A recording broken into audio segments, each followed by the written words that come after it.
Steve Moran here with Senior Living Foresight. And a week or so, 2 weeks ago, I can't remember now, was the SMASH conference.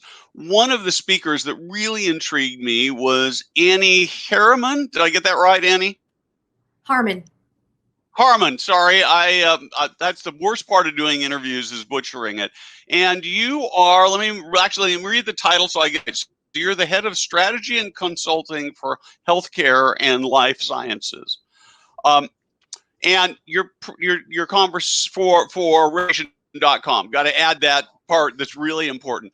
And what you talked about was the importance of reviews for senior living communities. And so today I'd actually really two questions I'd really like to have for you is what difference does it make whether you have, first off, whether you have any reviews or not, and whether or not you have good or bad reviews. So let's start with that. And then the second question, I'm going to go ahead and give it to you so the audience has that. And that's, are there some easy ways to improve your reviews if you either have bad reviews or you have no reviews? Sure. So the reason that reviews are so important, particularly in senior living and different types of senior care, at-home care, all of it, is that Google is now weighting reviews much heavier than they did in years past. So consumer feedback about any business or any service is being weighted heavily in the algorithm that Google uses to rank you. And not only that, but Google wants to be the entry point for your business. They want to be the first stop in any consumer journey. So, you might be searching for a senior living community for a parent or for yourself, and you see the results on Google. But what you're also going to see is within maps and the knowledge panel that shows up on the right-hand side in desktop, or it shows up first in a mobile search, you're going to see these things called Google My Business listings. And again, this is another way that Google is really saying, we want to keep consumers in our products. We want to keep them using our tools. And that may mean sacrificing some of your own community's website traffic. And the way to really make up for that is to have a really good experience on those Google My Business pages. So that means having a lot of positive reviews, having recent reviews, making sure all of that data is correct, and then a lot of content, so photography and posts and all of that. So that's why reviews are so important, because that's where your consumers are going to be intercepted, is right there on Google. The piece that the second part of that is, how do you combat the negative that might be out there already? And this is a really common question that our customers ask us all the time. It always starts with, can we get this review removed? And it's usually something that is maybe borderline, but doesn't quite violate the terms of service of the platform, but it's negative and they don't want it out there. And our response to that is usually, most of the time, you can't remove a review that's negative because it doesn't violate the terms of service for someone to say something bad about you. But what you can do to combat this is to solicit feedback in the form of reviews to all of your customers, all of your family members, the employees, the volunteers, and ask them to review you and to review you honestly. And for the most part, you're going to get a ton of positive feedback. And that feedback is going to start to bury the negative feedback that is maybe visible today. Because at the end of the day, someone who's very unhappy is going to go out of their way to share something negative about their experience. But someone who's having a good time or is really satisfied with their experience doesn't necessarily think I'm going to go out of my way to talk about this thing. It's just sort of the expectation. But when you ask them, they're very happy to share that feedback. And so by asking, you really start to get not only a better set of data, so it's more statistically significant and representative of the true experience, but you're also going to start to bury some of that negative feedback and look much more appealing online. So one of the things I watched a senior living community do several years ago is, and they're a really good company, they decided they wanted to be in the top 100 of employers at Glassdoor. And so they went out and they asked all their employees to go in and provide a review. And to the best of my knowledge, I think they didn't say only go provide good reviews. I think that they did it legitimately, but they got like 200 reviews in the course of maybe 4 or 5 weeks. And when that happened, Glassdoor still wouldn't put them in the 100 because they all came in at once. So do you have any thoughts about frequency and that kind of thing? Yeah. So what we have put together at Reputation.com is something called Reputation Score. And the score is made up of all of the different factors that go into how you are viewed and how you are perceived in terms of your reputation. And some of those factors include not only the number of reviews that are out there and, whether they're positive or negative, so the sentiment, but the review recency. So what you don't want to do is have, several months where there's nothing said, and then all of a sudden you get a ton of comments and all the reviews are coming in, and then it spikes, and then it goes back down to nothing for a while. That's really an indicator to, some of these websites that, maybe they're trying to mess with the numbers. Maybe it's completely innocently, you're requesting feedback from everybody, but you're not doing it in a regular cadence. And what happens is a lot of businesses in the past tried to game the system by, they'd get all kinds of people to post comments, and whether it was legitimate or not, or even they would try to, solicit feedback from everybody, but then only those who had a positive experience would they ask them to then do a review, which is also a violation of terms for most of these sites. So in order to not be flagged for doing something like that, where you just, have a big review dump, basically, you want to request feedback at a regular cadence. And that may mean, once a month you send out a request to, a certain group of employees, or you do it at a cadence that's related to their employment. So, that after 90 days, maybe there's a trigger there that they get solicited for a review. Maybe after a year they get asked. And it goes the same for senior living, with your residents, or even with patients who are coming in for different therapies. Maybe you don't ask them after every single therapy or after every single appointment. Maybe you ask them after a certain point, maybe after the first session, and then, 6 months later. Or maybe you're asking first, you ask the patient directly, and maybe the next request is to a caregiver of that patient.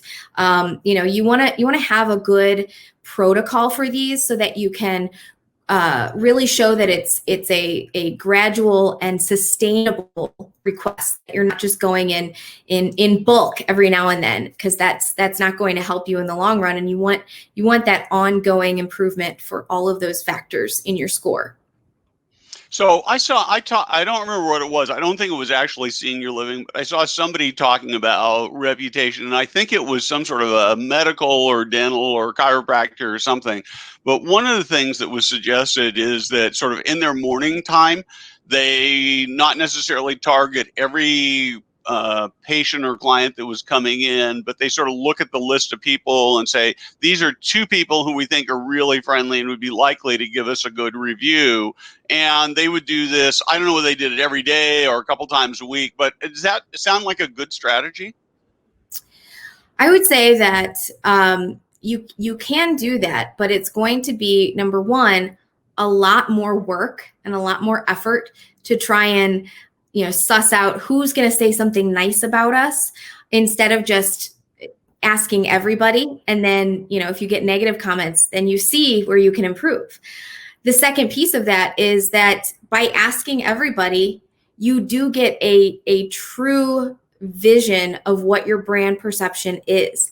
And at least for me personally, as a business owner, I'm going to want to see if 7 out of 10 people have a really great experience. That's awesome. That makes me feel good. But I want to see those 3 that had a bad experience, because if those 3 are telling me, about the same thing, maybe they had a hard time finding a parking spot, or maybe a particular staff member needs some retraining so that the check-in process is easier.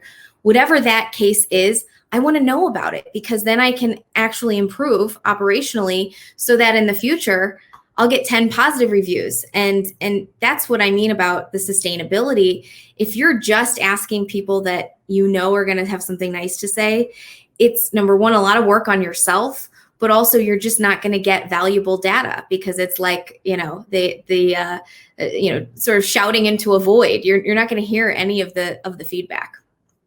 Well, and I would add to that, when I go look at consumer reviews, whether it's products or restaurants or really anything, if all I see is 5s, I'm a complete skeptic.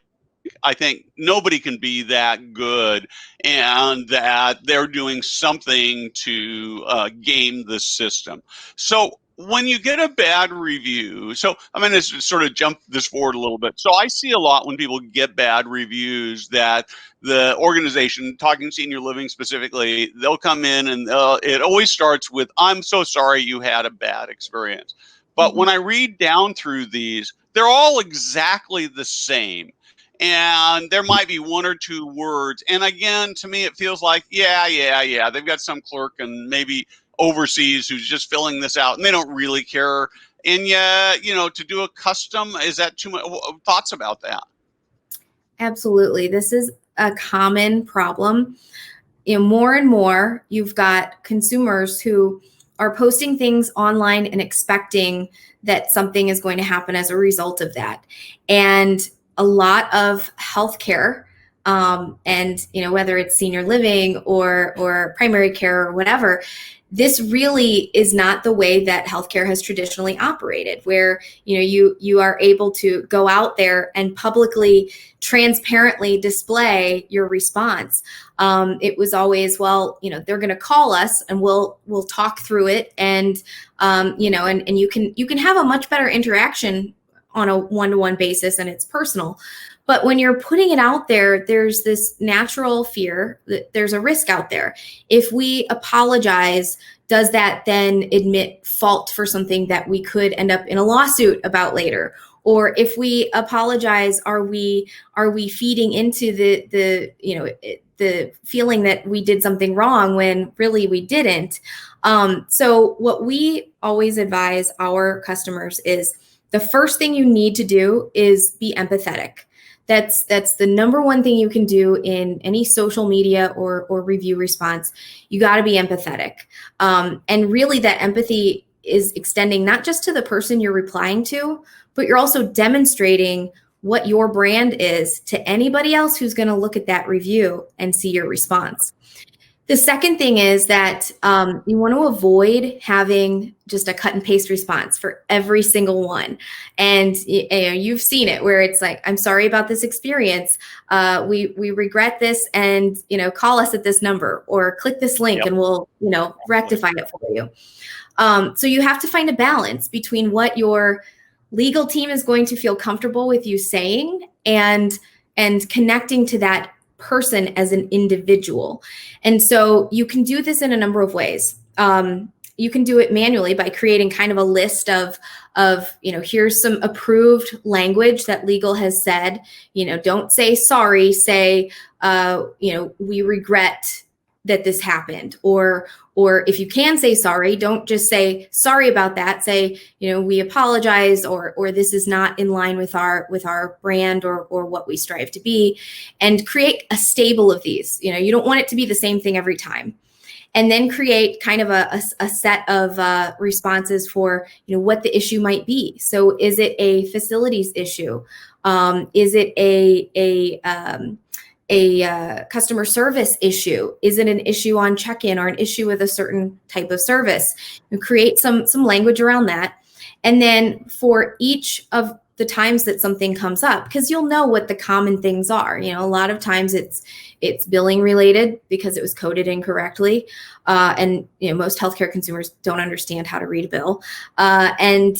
Or it could be facilities related, like this, it wasn't clean, or more and more today, it's, I didn't feel safe because someone wasn't wearing a mask, or I don't think that they were disinfecting, the counters after each, person went through. And so you've got this in place, and you can easily go to that and say, okay, for this one, I'm going to say this, and I'm going to put this sort of combination of phrases together, but also start by acknowledging what they said. You don't want to respond with, that's a shame and we'll fix it. It's got to be something related to what the actual issue is.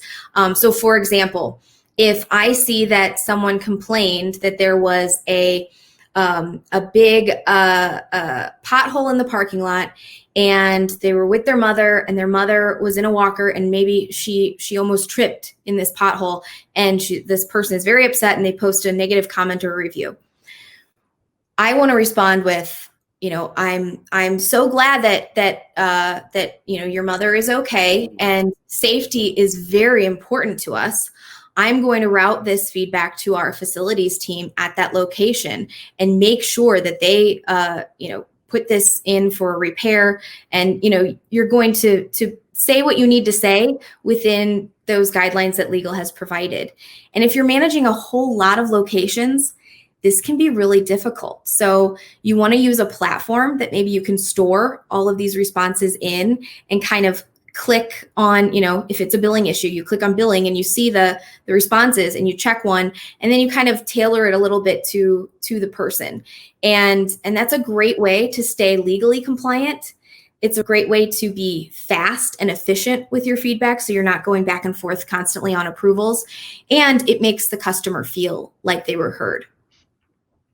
So the one other thing that has always surprised me is, I know the general sense is that you want to take these negative conversations offline as soon as possible.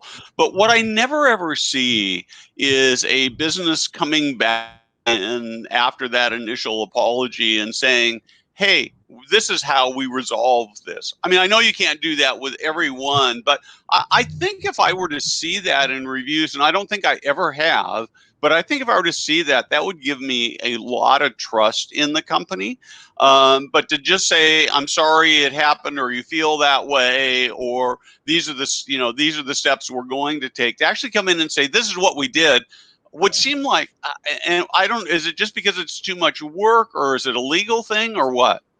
So it gets to be tricky. So when you're talking about feedback, you can respond with, we want to take this offline, we want to talk through this with you, depending on your legal team. And I've seen it done both ways. So I don't think that there is a clear distinction within HIPAA, the actual guidelines of HIPAA, but I think some organizations feel more comfortable than others at pushing on that a bit. Since this is user-generated content, so the consumer is posting to you, if they say something like, I'm very upset about this thing that happened to me while I was there getting my physical therapy treatment or whatever, you can respond to that and say, thank you for this feedback, Jane. We strive to be better than this, and here's, we want to talk to you and understand more about your experience. Please click this link to give us more details about your visit, so that they're not posting that private information, to the social media site. And then, you can come back and say, thank you for, working with us. We were glad to have that conversation with you.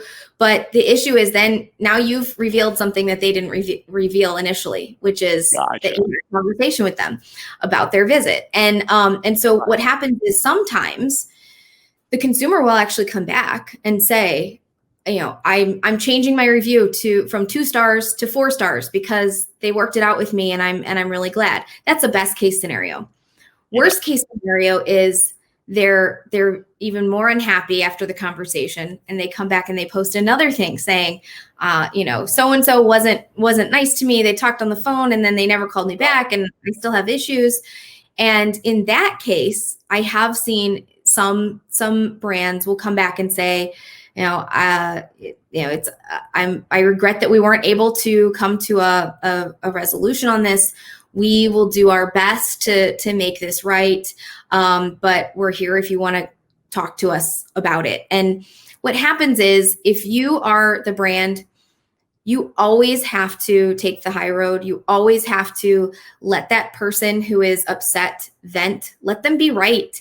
And if you don't get a chance to come back and tell your side of the story, it actually makes you look better, because you don't look like, you're coming back and punishing them or being vindictive. I'll give you an example. I saw something the other day. Someone,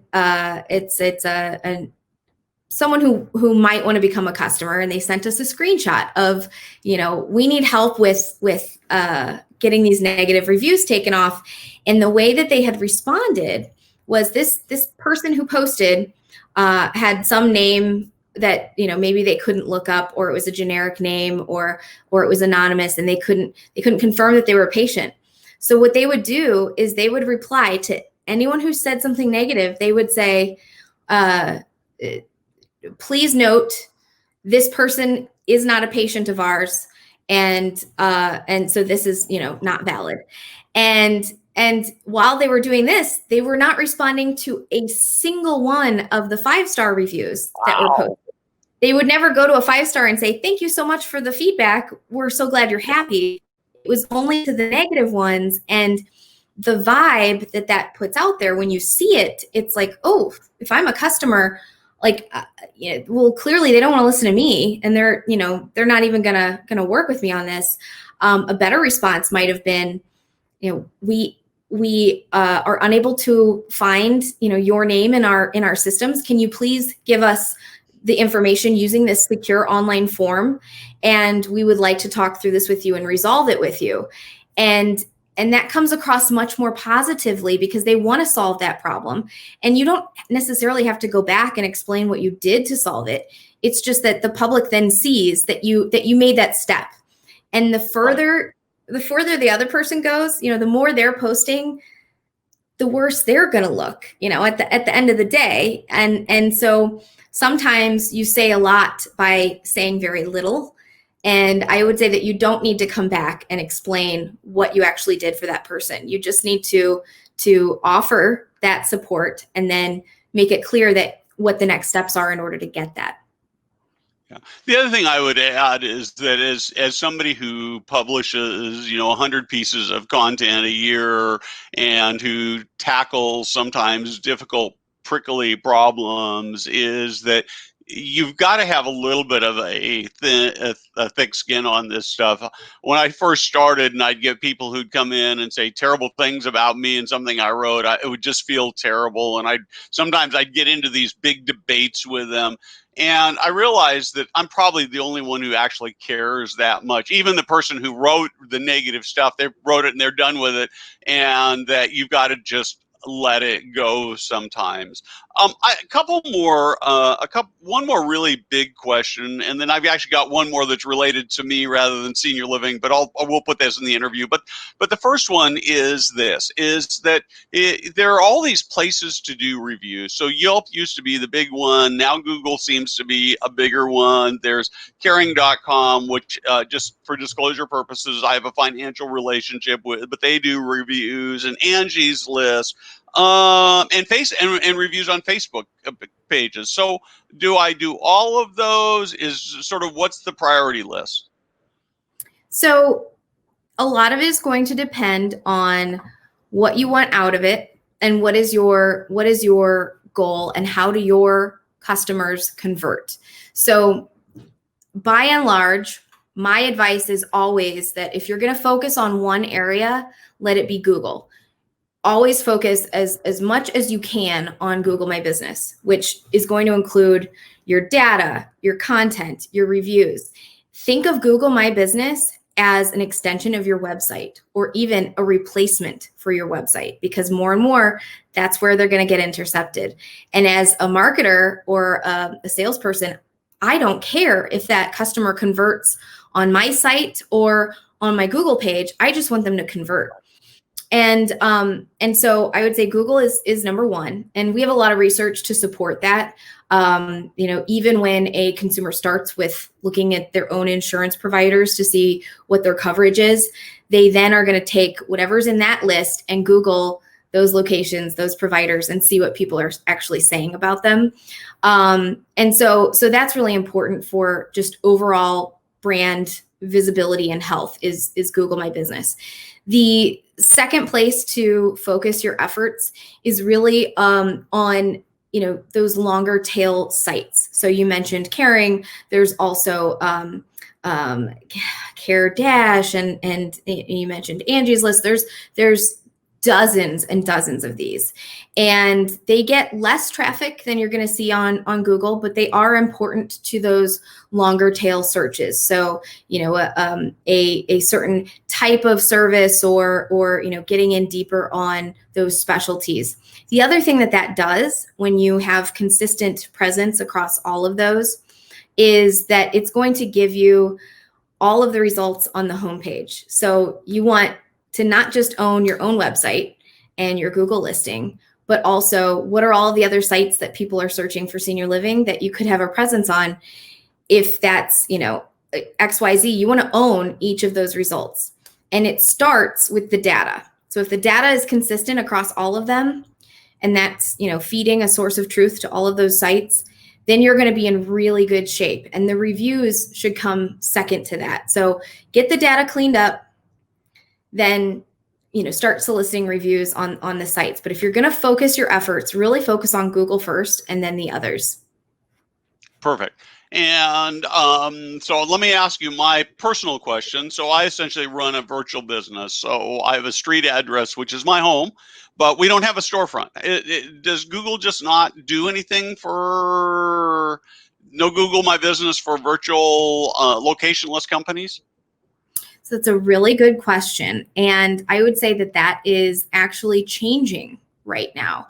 Okay. If you had asked me this a year ago, this was a concern in healthcare because so much care is shifting to home-based care or remote care. And so, where does that feedback get shared? Is it to the nearest location for that brand? Is it to the physician or the therapist that's doing those services? And it was a very gray, just very difficult to get our arms around it as healthcare. And it was a place, frankly, where Google needed to improve. And what we saw at the beginning of the COVID pandemic was that all of a sudden, these businesses are shutting down and they're changing the way that they operate. And, we saw what happened with restaurants, and all of a sudden everybody had to have temporary business hours. They had to have protocols. They had to have a link to order online and get delivery. Where that affected healthcare was the question suddenly became, where do we go to get testing? Where are the facilities actually still opening? Is it safe for me to go to this location? And then suddenly telehealth became so much more important than it had been in previous years. As coming from healthcare for years, we just looked at telehealth as a loss leader. It was, we're going to get $20 for a visit, and it, maybe we'll get them as a lifetime patient, but we're not making a lot of money on those visits because they're not reimbursable. It just was in a weird spot. All of a sudden, everyone's looking at telehealth. It's the solution. Google My Business was not prepared to accommodate that because it was very brick and mortar focused or very person focused, as in a physician profile. So they actually added some functionality, and it has helped. They have now a spot for virtual visits, to start a telehealth visit. They have a field for COVID-19 information. So if you have a landing page on your site that talks about What are the new protocols? They want you to include that link. And then the other thing that they've done is they've made posts, Google Posts, which are under Google My Business, much more important and prominent in search. So they may not be a place where you're getting a lot of conversions, but they are going to factor into the algorithm of Google helping you to rank higher against your competitors. And so when they did that, it really enabled a lot of these healthcare brands that, maybe services were just in a physical building to start opening it up to a virtual experience. And it has also opened up this idea that other businesses that are virtual can really use Google My Business as a not a brick and mortar, but a physical presence online.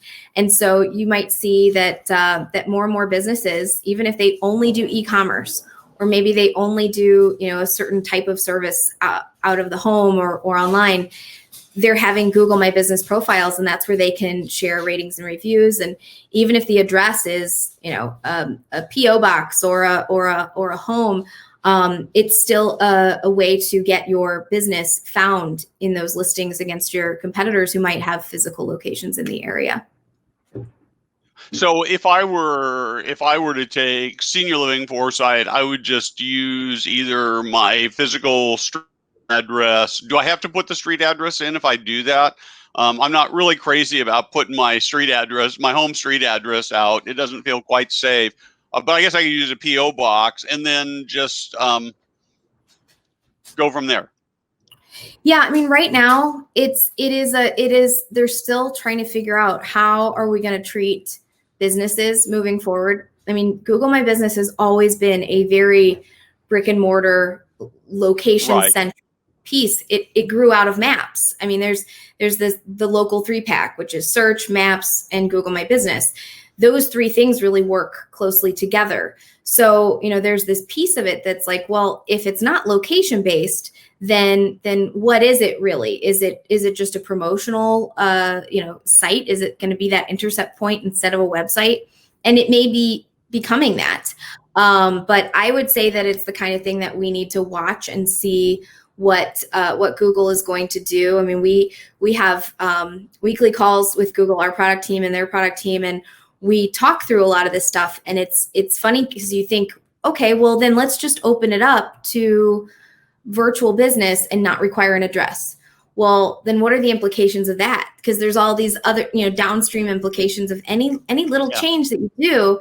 And so it'll be interesting to see what kind of iterations that Google is taking over the next, several months to a year. And I won't make any predictions because I'm not a gambler, but I would be very interested to see where they go with this, concept of more virtual experiences that maybe grew out of the brick and mortar concept. Yeah, to me, it would seem like if I could go in, I'm actually now got to go play with this or have my social media person play with this. But to me, it seems like it would be really easy to go in and say, this is a virtual, if they just put a way to say this is a virtual business where the home office is in the Sacramento area where I don't have to disclose the specifics would be adequate to do that, to give me a presence. Because I'm assuming that if I had a presence in Google My Business and I had a bunch of reviews, that would also help in my organic search. And so that would be why I'd really care about it. And I think I've got, I know we've got a ton of fans. And so if I went out and said, hey, would you go review us on Google My Business, I'm sure we'd get tons of really positive. We might get some negatives too, but that's okay. So anyway, so last thing I wanted to ask is I want you to give a little plug for Reputation.com and what you do. Sure. Well, Reputation.com is the industry leader for reputation and experience management. We actually opened up that category back in 2006. We were the first to create a way for people to manage their reputations online. And that has grown as consumerism has taken hold in all industry. That has really grown to include the ways that we collect feedback and how we use that feedback to then get found again by future consumers. And so in healthcare, What that means is we're helping you to get found online by improving your search engine optimization. We're going to help you get chosen amongst your competitors by improving the sentiment that is visible for you through ratings and reviews. And we're going to help you get better operationally by ingesting all of the feedback, whether it's from ratings and reviews or surveys or another source that you import in. We give you a dashboard to look at everything and say, okay, well, here's an area of my business that I need to improve, and really drill down to see how you can improve that overall sentiment and use feedback for operational improvement. So that's what we do. We really have a strong presence in senior living, and it's really exciting to me right now to see how senior living in recent years and months has really started to focus more on a consumer-driven experience. And with COVID and the way that has impacted reputations, there's never been a more important time for senior living to really start to manage their online presence and their online reputation. So you can visit us at Reputation.com, and we'd love to talk to you. Perfect. Thank you very much. It's been a great conversation. I really appreciate it. Thank you so much.